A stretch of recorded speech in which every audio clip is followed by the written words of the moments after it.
Hi everyone, in this video I'm going to show you the most beautiful places I've seen while I visited Utah and Arizona. I went to Zion National Park. In fact, that is where I am right now. You could see it behind me. I also took a tour to Antelope Canyon Valley, which was beautiful, and then right there I went to see the Horseshoe Bend, which is another breathtaking place. This video is also about camping in the wilderness near Zion National Park, also about unforeseen circumstances and always having a backup plan and always be prepared. I also learned a few lessons on this trip, but overall it turned out wonderful. It is an awesome experience. Everyone should come here and take a look. Utah has so much to offer. I have only seen just a few places, but I will definitely be back for more. So let's go take a look how it turned out. But before I tell you about this amazing camping trip, I want to give a shout out to the Real Camel Girls. I am also part of this wonderful group of ladies, and they are all about the outdoor life, only prettier. Women who love to hunt, dive, shoot, fish, and still be feminine. This is a place for women and girls to share their outdoor adventures. So I encourage you to check out their social media. First of all, check out their website. It is realcamelgirl.com, and with the same name, you could find them on Instagram, Twitter. They have a Facebook page as well as a YouTube channel. So check them out.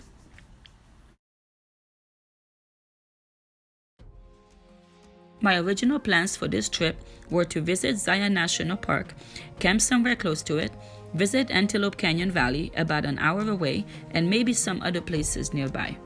This time I did not want to camp in a developed campground, especially not inside the national park for various reasons. One, I was taking my dog with me, and campgrounds in national parks are not very dog friendly.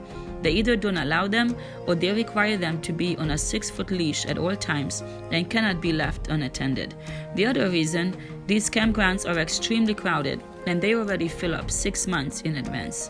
However, if you do want to camp inside the park, here is a picture with all the information. On public land, however, I can have my dog off leash while I'm there and on a 10-foot cable while I'm gone. This way, we both enjoy it. So I did my research, and although there was plenty spots available, finding one site was surprisingly difficult. I wanted something with a view, not next to a road or in a forest, and I didn't want to be disappointed. The online reviews were contradicting and confusing. Finally found the spot, saved the coordinates, looked it up on my phone, on my laptop, saved it, and was pretty confident about it. Lesson 1. I already have learned this lesson before. Basically, always be prepared for anything when you go camping. So I took all my camping gear, not only tables and chairs, but also my canopy for shade or to shield us from possible rain. I left early morning and drove 10 hours. The campsite was not there. There was nothing there. This was a shock. I kept driving around, got a little nervous because by then it was past 6 p.m. I knew the sun would go down in a couple of hours and even started raining. Lesson 2, which I have already also learned, always have a backup plan.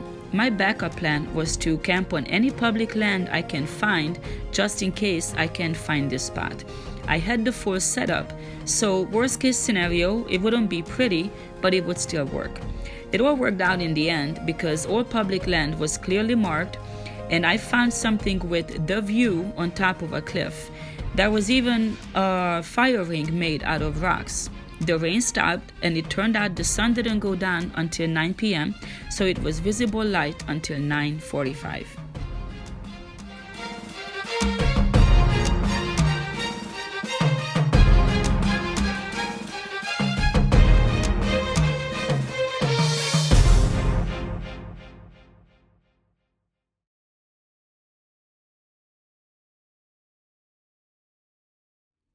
The next day, I took a trip to Antelope Canyon and to the Horseshoe Bend. They're both near Page, Arizona, which is about an hour from where I was, and I would say about an hour and a half from Zion National Park. I knew I wanted to see Antelope Canyon. I had already seen spectacular pictures online. But when I was researching, I also saw Horseshoe Bend. This is an area where the Colorado River makes a U-turn in the shape of a horseshoe. It's just beautiful. I highly recommend both guided tour agencies. They were amazing. To see Antelope Canyon, you have to go with a group. It's on Navajo land and you won't get in on your own, so you can't just hike around by yourself. My suggestion is to look up this website for Antelope Canyon Valley and prepay your trip. I was lucky that 2 days prior I got a spot, so you should try to plan at least a few days in advance because they do get booked up. Make sure you read their website very carefully. They have very strict rules and it's all for a reason. The tour was great, not rushed and not too long. Definitely try them out. Our guide was wonderful. He took pictures for us, took pictures of us, showed us how to take great shots. I just can't rave about them enough. The other agency was this one on the screen. I have gone to see the Horseshoe Bend with them. They have hourly tours and they also go to other places. I didn't prepay, I just showed up and paid to have them drive me out to the bend. I was the only one, yet they did not cancel, and I didn't even have to wait for the hour. They took me right away. So I had the place all to myself, and my guide even took pictures of me. It was wonderful. So this was a great experience. My only regret is that I didn't have another day to spend out there. Once you're there in Page, Arizona, you will discover that there is so much to do. You can research everything online, but being there, you will see many more opportunities. So I took a few brochures, you could look through them, and this will give you a variety of things to do. But my suggestion is to be flexible and give yourself ample time to discover the area.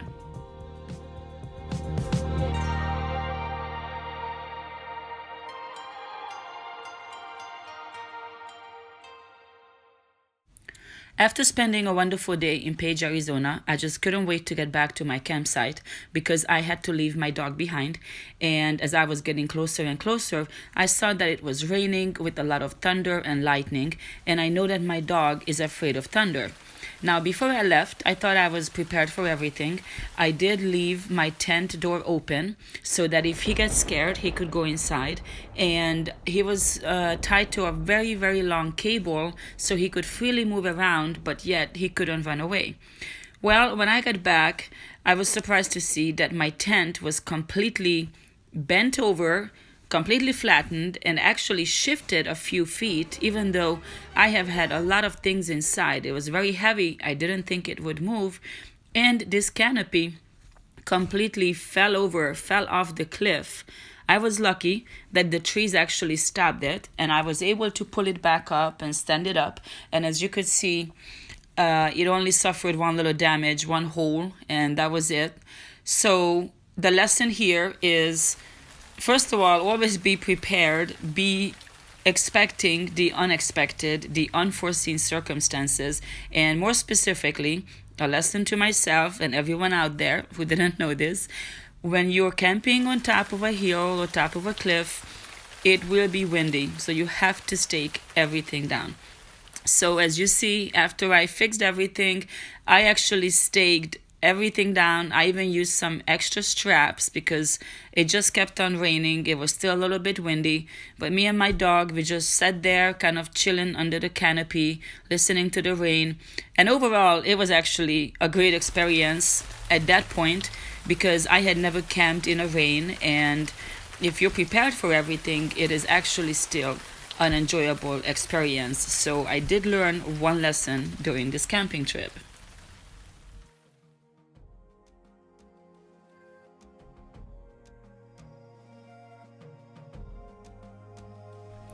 On my last day there, I went to Zion National Park and it was absolutely beautiful.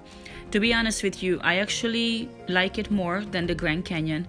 I have been to the South Rim and the North Rim of the Grand Canyon, and I think I like Zion National Park more because here you can actually get out of your car and go explore and see different things, go on different hiking trails, and everything is just so different. In the Grand Canyon, you basically walking around and you're looking at the same canyon the whole time from different angles. Yes, you can go on different hiking tours and everything like that, but I just feel, based on what I've seen, that the Zion National Park is a little bit more user-friendly. There are a lot more things to do, If you have children who are not experienced hikers, you can still take them on a lot of things. The only thing I don't like about Zion National Park is that it is not dog friendly. You can only take your dog on one hiking trail and that's it.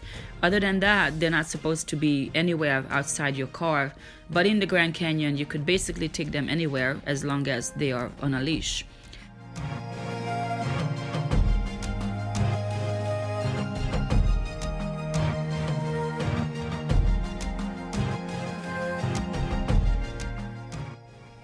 What I would suggest is to go inside the park as soon as you get a chance.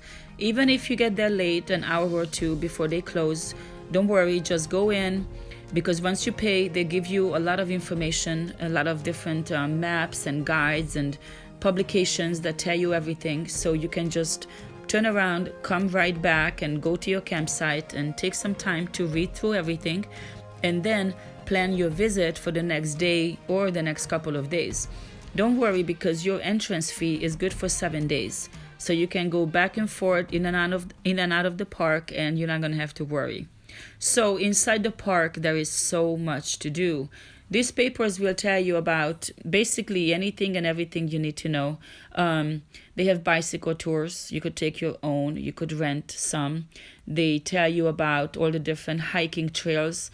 They actually give you a list of all the trails, their difficulty level, how long they are, where they are, how to get there, everything you need to know. They tell you about backpacking, horseback riding, anything with watercraft, if you have it with you, anything like that. They also have a lot of different programs, nature walks and ranger talks. You could listen to them talking about the geological aspects of the park. They have all kinds of different topics. So these papers will give you the time and the dates and when they are and how long they are. They have specific programs for kids. They also tell you about the age range and just basically everything. There are museums you can visit. Of course, you have a huge map you can look at so you know where you are. So I would suggest to really plan your trip and you will have a better time comparing to just going there and then just drive around. But this is a great park. Like I said earlier, you could get out and explore and touch things and see things. And keep in mind that there are a couple of tunnels in there. There is at least one long tunnel. And if you have a regular car, pickup truck, van, or whatever, everything is fine. But if you're towing anything that's a little wider, a boat or a trailer, you will need to check the width because you might have to pay a little extra. You might not make it through if it's really big, or they might just need to make arrangements for you. So just keep that in mind. But other than that, it is absolutely amazing. I would highly recommend. And as you can see, I took more videos than pictures because pictures just do not do it justice. I mean, you're among these huge hills and rock formations, and it's just absolutely amazing. And it's only a video that can kind of give you back what it is like to be there, but even that is just not enough. So my recommendation, go see the Zion National Park, but plan at least 2 or 3 days to be there.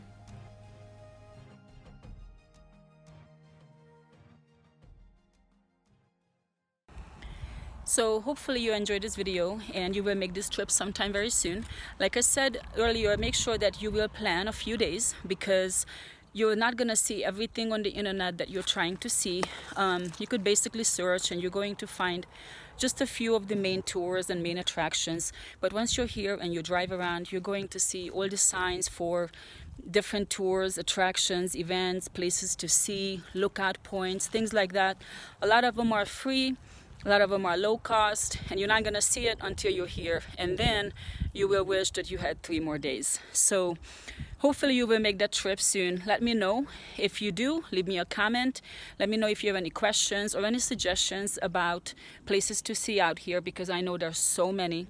And if you like this video, give it a thumbs up. And also don't forget to subscribe, because I basically upload videos every week, and this way you will be notified. So just go ahead and hit that subscribe button. Thank you so much for watching.